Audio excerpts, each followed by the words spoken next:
الفاتحة. أعوذ بالله من الشيطان الرجيم. بسم الله الرحمن الرحيم. الحمد لله رب العالمين الرحمن الرحيم مالك يوم الدين.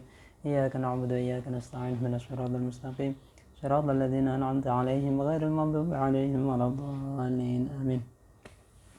Bismillahirrahmanirrahim. Kita masih di acara yang sama, yaitu membahas tentang At-Tibyan fi adabi hamalatil Quran. Karena nanti ada At-Tibyan fi ulumil Quran, itu beda. Ini kalau Tibyan fi adabi hamalatil Quran merupakan kitab karangan Imam Nawawi yang sangat penting untuk menjadi pedoman bagi para pelajar Al-Quran maupun pengajar Al-Quran maupun penghafal Al-Quran maupun penyampai dahsyatnya Al-Quran. Sehingga mari kita bersama-sama dengan tulus dan semangat mempelajari kitab ini, sehingga kita bisa benar-benar nantinya insyaallah digolongkan oleh Allah Subhanahu wa taala fi zumrati ahlil Quran, insyaallah. Amin amin ya rabbal alamin.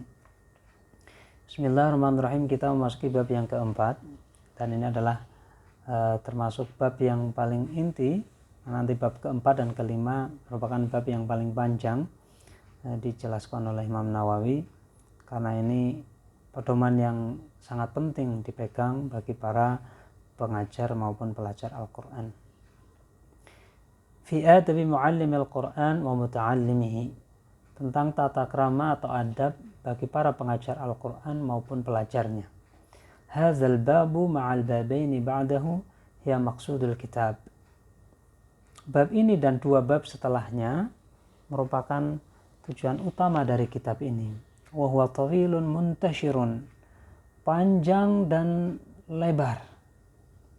Wa ana usyiru ila maqasidihi mukhtasaratan fi fusulin, dan nantinya akan aku singkat dengan memberinya fasal-fasal liyasul hifdzuhu wa dhabtuhu insyaallah taala, supaya mudah untuk dihafalkan dan dipahami bagi para pelajar. Faslun, fasal yang pertama, fi ikhlasil muqri wal qari. Ikhlasnya bagi pelajar Al-Quran, maupun orang yang mengajarnya. Awwalu ma yanbaghi lil muqri wal qari an yaqsida bidzalika wajha Allah taala. Yang harus dilakukan oleh seorang yang mengajarkan Al-Quran maupun yang belajar, maka ia harus semata-mata ketika melakukan itu hanyalah karena menggapai ridha Allah Subhanahu wa taala. Qala Allah taala, "Wa ma umiru illa liya'budullaha mukhlishina lahu ad-din hunafa wa yuqimu sholata wa yu'tu zakah wa dzalika dinul qayyimah al-millah al-mustaqimah." Mereka diperintahkan oleh Allah semata-mata hanya untuk menyembahnya dengan ikhlas. Itu agama yang lurus. Wa yaqimu shalah, dan menunaikan salat. Wa yu'tu zakah, kemudian membayar zakat. Dzalika dinul qayyimah, itulah agama yang lurus. Fi sahihain an Rasulullah sallallahu alaihi wasallam, innamal a'malu binniyat wa innamal likulli imri'in ma nawa. Hadzal hadits min ushul Islam.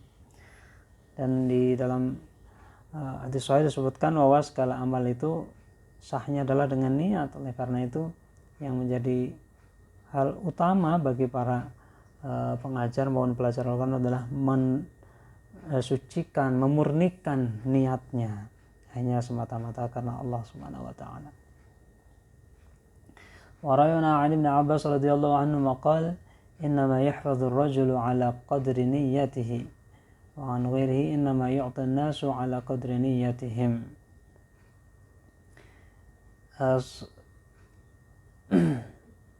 Innama yahfadhu ar-rajulu 'ala qadri niyyatihi wa 'an ghairihi innama yu'ta an-nasu 'ala qadri niyyatihim.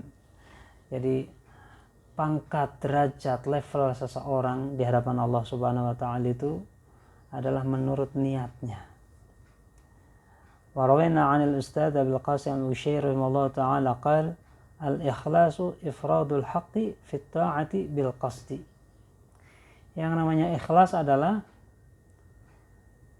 mengesahkan Allah hak, zat yang hak, fit ta'ati bil qasdi, di dalam taat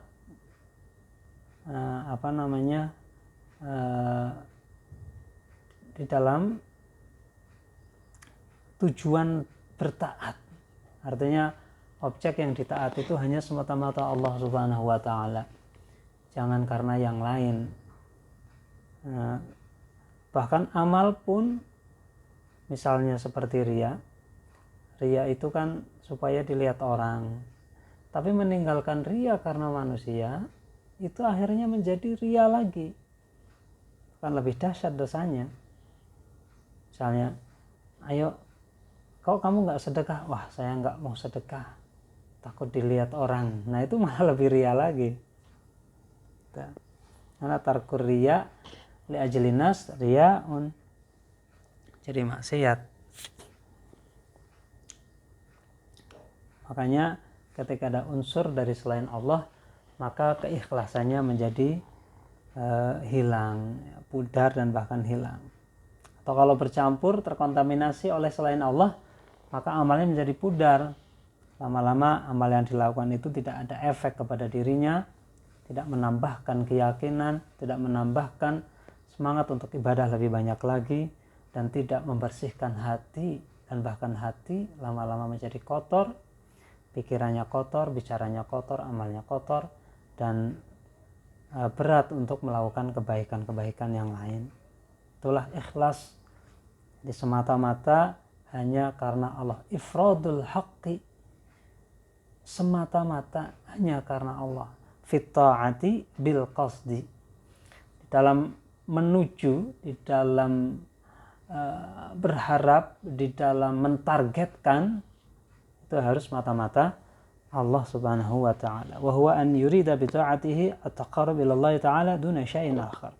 Yaitu yang ia inginkan ketika beribadah itu hanya karena mendekati Allah, tidak yang lain, atau tidak sesuatu apapun yang lain. Min tasannu'in li makhluqin. Nah, seperti contohnya supaya ada penghargaan dari orang lain. Iktisabi mahmadatin 'indan nas, atau ingin dipuji oleh orang-orang. Atau mahabbati madhin minal khalq, atau senang dipuji oleh orang. Ya. Atau ma'anan minal ma'ani siwa taqarrub ila Allah ta'ala, atau apapun yang merupakan selain taqarrub atau mengharap dekat dengan Allah Subhanahu wa taala. Qal wa yasihu an yuqal al-ikhlasu tasfiyatul fi'li an mulahadatil makhluqin.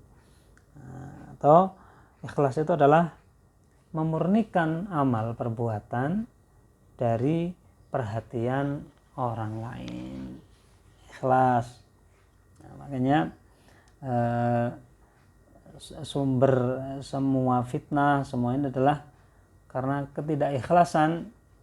Di situ ada hadzun nafsi, ada tujuan yang selain Allah. Tuh. Makanya kalau kita mencintai selain Allah, maka efeknya kita jadi tidak cinta kepada Allah. Tapi kalau kita mencintai selain Allah karena Allah, bahkan nanti kita akan cinta pada semuanya dan bisa dicintai oleh Allah. Contoh, kita mencintai selain Allah tapi Rasulullah, kita cinta Rasul, maka sudah dipastikan kalau kita cinta Rasul pasti kita cinta Allah. Karena ketika kita cinta Rasul, maka kita mencintai apa yang disampaikan oleh Rasul. Kalau kita mencintai Rasul, maka kita pasti mencintai apa yang dicintai oleh Rasul. Dan Allah dan Rasul sangat mencintai Allah. Sehingga kalau kita cinta Rasul, maka dipastikan kita cinta kepada Allah Subhanahu wa taala. Demikian juga Allah. Kalau kita cinta kepada Allah, maka sudah barang tentu kita akan cinta kepada Rasulnya, dan kita akan cinta kepada ciptaannya. Jadi makanya kalau Anda bersahabat dengan seseorang, Anda merasa dicintai oleh orang tersebut, baik teman, kolega bisnis, ataupun siapapun, maka perhatikan. Seandainya ia cinta kepada Anda karena dunia, maka segeralah tinggalkan orang itu. Tapi kalau ia cinta karena Allah, pertahankan. Karena pasti cinta itu akan sejati. Kalau ia cinta karena dunia, ketika Anda sudah tidak punya apa-apa, Anda akan ditinggalkan olehnya. Itu artinya bahwa ikhlas itu adalah efeknya adalah nanti kita cinta kepada Allah dan akhirnya kita cinta kepada yang lain. Hanya kita tidak cinta dipuji, tidak cinta ini. Walaupun kalau karena Allah ya senang-senang saja, karena dengan pujian itu misalnya bisa berefek kebaikan kita tersebar viral, kemudian dicontoh oleh orang lain, man sanna sunatan hasanatan dan seterusnya al-hadis, maka orang yang meniru kebaikan yang kita lakukan itu pahalanya akan diberikan kepada kita tanpa mengurangi sedikit pun pahala dari yang melakukan kebaikan tersebut. Makanya ikhlas itu adalah di hati. Ikhlas itu lembut, tidak nampak. Sebagaimana ria itu juga tidak nampak. Digambarkan oleh Rasulullah, ria itu seperti kaki semut hitam yang sedang berjalan di gelap gulitanya malam hari. Nah, itu lembut sekali, tidak nampak. Wa an Hudzaifah al-Mar'ashi rahimallahu taala qala al-ikhlasu istiwa'u af'alil 'abdi fi adh-dhahir wal batin. Ikhlas adalah sama perbuatannya, baik itu ketika sendirian maupun bersama dengan orang lain. Jadi benar-benar ikhlas itu murni, tidak ngefek, sehingga akhirnya orang ikhlas cenderung tidak gampang galau, tidak gampang kena problem, karena semuanya itu it's okay, semuanya pasti under controlled by Allah Subhanahu wa ta'ala. Efek-efek yang ditimbulkan dari sesamanya tidak masalah bagi orang yang ikhlas. Wa an Dhinnun rahimahullah ta'ala, dari salah seorang ulama Dhinnun, beliau berkata, "Salatsun min alamatil ikhlas istiwa'ul madhi wa dzami minal 'amah." Dia akan sama saja, kata beliau, yang pertama, ada 3 tanda-tanda orang ikhlas. Yang pertama, dia itu akan sama saja sikapnya maupun kondisi mentalnya ketika dipuji maupun dicaci ataupun dicela oleh orang lain. Dipuji ya segitu, dicela ya segitu. Ya, karena yang jadi takaran dia itu hanya Allah Subhanahu wa ta'ala. Kalau menurut hatinya Allah senang, ya sudah, tidak masalah lagi ketika dibenci sama orang. Dan tidak menjadi sombong ketika dia dipuji sama orang, karena dia merasa bahwa yang menjadikan semua itu semata-mata karena Allah, bukan kemampuan dari dia sendiri. Dia bisa rajin ibadah, dia bisa sedekah, dia bisa bangun malam, itu semata-mata hanya taufik dari Allah, sehingga tidak pantas untuk mendapatkan pujian dari sesama. Itu yang pertama, istiwa'ul madhi wa dzami minal 'amal. Wa nisyanu ru'yatil a'mali fil a'mal. Dan lupa terhadap ru'yatil a'mal fil a'mal. Lupa dari amal yang sudah dilakukan.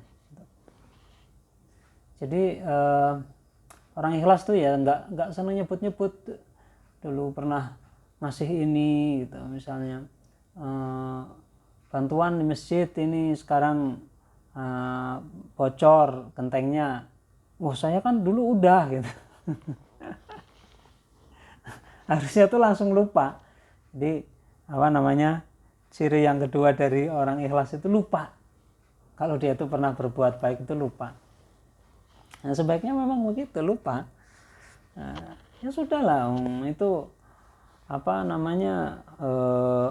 terus dihitung-hitung, saya dulu udah ngasih segini kok sekarang nggak nggak dibales, nggak ini. Nah, itu Karena nggak lupa, karena nggak ikhlas. Kalau orang ikhlas tuh lupa, ya sudah. Yang sudah ya sudah.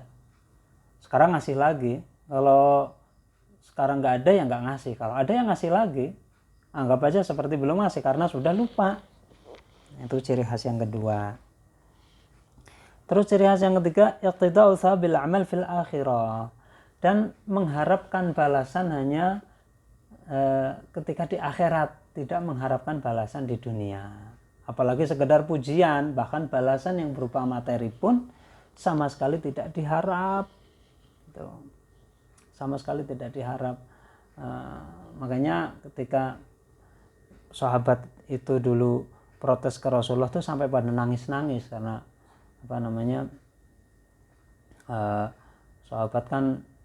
sahabat Ansor itu kan mereka nolong. Jadi sahabat Muhajirin berbondong-bondong datang ke Madinah, tidak punya apa-apa, kemudian ditolong oleh orang Madinah. Mereka dibekali, yang tidak ini dimodali, kemudian dianggap saudara, dianggap keluarga, mereka dikasih rumah, pekerjaan dan lain-lain, sehingga orang Madinah sedikit banyak ada rasa sebagai manusiawi, itu ada rasa bahwa mereka punya jasa, investasi jasa. Nah, suatu saat ketika Fathu Makkah, Rasulullah membagi-bagikan harta rampasan atau sedekah begitu banyak ke orang-orang Makkah. Bahkan orang yang baru masuk Islam itu banyak dikasih oleh Rasulullah. Terus diprotes sama orang Madinah. Nah, maka oleh Rasulullah, loh justru kamu itu supaya tetap menjadi levelnya tinggi, kamu memberi aja, nggak usah berharap dikasih gitu kan. Nah, itu maksudnya ikhlas, bahwa kalau kamu pengen dapat balasan ya nanti saja di akhirat. Itulah setinggi level, karena yadul ala khairun min yadis sufla. Tangan yang di atas lebih utama dari tangan yang di bawah. Jadi ketika Anda sudah punya level tangan di atas, ya sudah, jangan menurun menjadi level tangan yang di bawah gitu. Ini artinya ciri khas yang ketiga ini, orang yang ikhlas itu harapan balasannya hanya di akhirat. Wa an Fudail bin Iyad rahimahullah taala qala tarkul amali li ajlin nasi riyaun. Meninggalkan amal karena orang lain itu riya. Itu yang tadi saya sebutkan. Saya nggak mau sedekah soalnya nanti takut dianggap riya. Nah, itu malah riya. Wal amal li ajli nasyirkun. Nah, kalau saya sedekah supaya dilihat sama orang, maka syirik. Karena seolah-olah di situ ada motif beribadah yang selain Allah. Seolah-olah ada padanan dari Allah. Makanya syirik. Wal ikhlas an yu'afiyakallahu ta'ala minhuma. Nah, sementara ikhlas adalah dijaga oleh Allah dari keduanya. Wa an Sahal at-Turtariji rahimahullah ta'ala qala nadhara al-aqyasu fi tafsir al-ikhlas falam yajidu ghayra hadha. Aqyas mencari tentang makna ikhlas, itu beliau mereka Aqyas para pemikir itu mencari makna ikhlas itu tidak ketemu kecuali di sini. Yang pertama, antakuna harakatu wa sukunu fi sirri wa alaniyati lillahi ta'ala wahdah. Yaitu gerak-geriknya, gerak dan diamnya seseorang, baik itu sendirian maupun bersama orang lain, itu semata-mata hanya karena Allah satu-satunya. Tuh. La yumazijuhu syai'un, tidak tercampur oleh apapun yang lain. La nafsun wala hawa, tidak ambisi, tidak ego maupun hawa nafsu. Wala dunya, dan juga bukan karena gemerlapnya dunia. Wa anisi rahimahullah ta'ala qala la ta'mal linnasi syai'an wa la tatruk lahum syai'an wa la tu'di lahum syai'an wa la takshif lahum syai'a. Janganlah kau beramal sesuatu itu karena orang lain, karena manusia. Dan juga wala tatruk, dan jangan kau meninggalkan amal juga karena manusia, karena orang lain. Wala tu'ti lahum syai'an, dan ketika kau memberi juga jangan karena orang lain. Wala takshif lahum syai'a, dan ketika engkau menolong atau memberikan solusi kepada orang lain, maka jangan karena orang lain. Benar-benar semuanya adalah karena Allah Subhanahu wa ta'ala. Wa 'an al-Kushairi qala aqallu sidqi istiwa'u sirri wal 'alaniyah.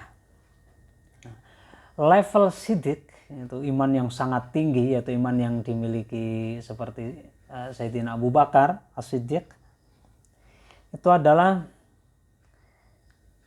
minimalnya bagi orang yang levelnya sudah level sidik, minimalnya adalah dia akan sama posisinya, kondisinya, mentalnya, hatinya ketika sendiri dan bersama orang lain, ketika tertutup maupun terbuka akan sama. Itu adalah level tertinggi dari iman as-sidq. Wa 'anil Harith al-Muhasibi rahimahullah ta'ala qala as-sadiqu huwa alladhi la yubali law kharaja kullu qadrin lahu fi qulubil khalqi min ajli islahi qalbihi. Orang yang siddiq adalah orang yang tidak peduli ketika keluar tidak peduli lagi dengan apa-apa yang ada di hati orang-orang terhadap dirinya, baik yang keluar maupun yang disimpan di hati-hati orang itu, sudah tidak peduli lagi. Tidak peduli untuk kepuasan batinnya, maksudnya ingin dipuji orang, ingin dianggap baik oleh orang, itu sudah tidak peduli. Wa yuhibbu tila'an nas 'ala mathaqi lidzarri min husni 'amalihi, dan tidak senang dilihat hidupnya berat oleh orang lain. Ini yang sekarang banyak dilakukan, orang-orang yang curhat di medsos, bikin status ketika problemnya numpuk dan lain sebagainya. Itu ciri khas dari orang-orang yang senang beban hidupnya dilihat oleh banyak orang, gitu. Ini sotek nih. Fa'inna karahatahu lidzalika dalilun 'ala annahu yuhibbu az-ziyada 'indahum. Karena kalau senang dilihat orang penderitaannya itu supaya diberi belas kasihan oleh orang lain. Walaysa hadza min akhlaqis siddiqin. Ini bukanlah akhlak dari orang-orang ahli siddiq. Wa 'an ghairi, dan dari ulama yang lain, idza talabta Allah ta'ala bisidqi a'taka mir'atan tubsiru fiha kulla syai'in min ajaibi dunya wal akhirah. Kalau engkau menggapai ridha Allah, berusaha mendapatkan level sidik, maka Allah akan memberikan kepadamu cermin, sehingga dengan cermin tersebut engkau akan bisa nampak jelas hebatnya dunia dan akhirat. Artinya hebatnya di sini bahwa kita sudah mendapatkan clue nilai dunia dan nilai akhirat, sehingga pasti kita akan tahu mana yang lebih diprioritaskan. Wa qawilu salaf fi hadza katsiratun, dan banyak sekali para ulama menjelaskan tentang ikhlas ini. Asyara ila hadhil ahrum minha tanbihan 'alal matlub. Wa qad dzakartu jumlan min dzalika ma syarha fi awwal syarh al-muhadzab. Dan aku telah menjelaskan ini panjang lebar di kitabku, yaitu Syarah Muhadzab. Wa dhamamtu ilayha min adabil muallim wal muta'allim wal faqih wal mutafaqih. Dan di situ saya menyatukan dengan bab tata krama pengajar dan pelajar, serta orang yang ahli fikih maupun yang belajar fikih. Ma la yazdi anhu talibu ilmin wallahu a'lam, di mana hal itu adalah sangat dibutuhkan sekali bagi para penuntut ilmu. Wallahu a'lam.